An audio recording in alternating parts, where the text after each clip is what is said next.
వి gold trusted gold buyers తాకట్టులో ఉన్న బంగారాన్ని విడిపించి ఈ రోజు ఉన్న మార్కెట్ ధరకే కొనబడును. మరిన్ని వివరాలకు సంప్రదించండి 77107720. ఈ జిల్లాలో ఉన్నటువంటి జాతీయ రహదారులు ఒకటి మనం విజయవాడ నుంచి జగదల్పూర్ పూర్తి చేసుకున్నాం.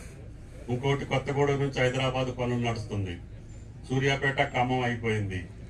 ఖమ్మం టు దేవరపల్లి రాజమండ్రి రేపు స్వాతంత్ర దినోత్సవం రోజుకి గంటలోనే ఖమ్మం నుంచి రాజమండ్రి వెళ్తారు. అదేవిధంగా కోదాడ ఖమ్మం అయిపోయింది. ఖమ్మం కొరివి కూడా అయిపోతుంది.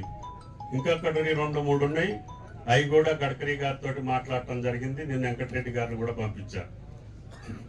జగ్గయ్యపేట నుంచి వైరా మీదుగా తల్లాడ మీదుగా కొత్తగూడెం అదొక్కటి 4 లైన్ అయిపోతే మనకి మేజర్ రోడ్స్ అన్ని పూర్తవుతాయి. కాబట్టి నాకు ప్రధానం సీతారామ. నాకు మొట్టమొదటి కోరిక సీతారామ. రోడ్డు లేకపోయినా సింగిల్ రోడ్డు మీద వెళ్ళగలుగుతాం, డబుల్ రోడ్డు మీద వెళ్ళగలుగుతాం. కానీ నీళ్లు ఉండాలి, దానికి తగ్గట్టుగా పనులు చేయాలి, దీనికి నిధులు కావాలి.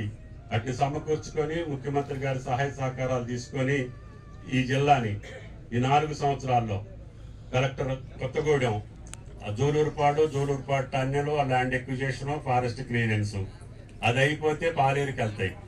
మా కలెక్టర్ గారు ఖమ్మం కలెక్టర్ గారు ఈ టన్నెలు పూర్తి చేసుకొని బేతిపల్లి చెరువులు వేస్తే లంకాసాగర్కి వెళ్ళిపోతాయి. సొత్తుపల్లి మండలం, ఎంసూరు మండలం, మా దగ్గరికి వస్తే దమ్మపేట అశ్వరాపేట కూడా ఇంకొక లిఫ్ట్ నడుస్తుంది. మొత్తం ఈ పక్క మొత్తం 2-3 లక్షల ఎకరాలు ఇక్కడే నడిచిపోతుంది. కాబట్టి దయచేసి అధికారులకు సహకరించాలి. అధికారుల కష్టానికి మీరు తోడైతే పనులు చేపించే బాధ్యత ముఖ్యమంత్రి గారి ద్వారా నేను తీసుకుంటానని చెప్పి విజ్ఞప్తి చేస్తూ మరిన్ని వీడియోస్ కోసం ఛానల్ ని సబ్స్క్రైబ్ చేయండి. లేటెస్ట్ అప్డేట్స్ కోసం వాట్సాప్ ఛానల్ ని ఫాలో అవ్వండి. ఆ లింక్ డిస్క్రిప్షన్ లో ఉంది.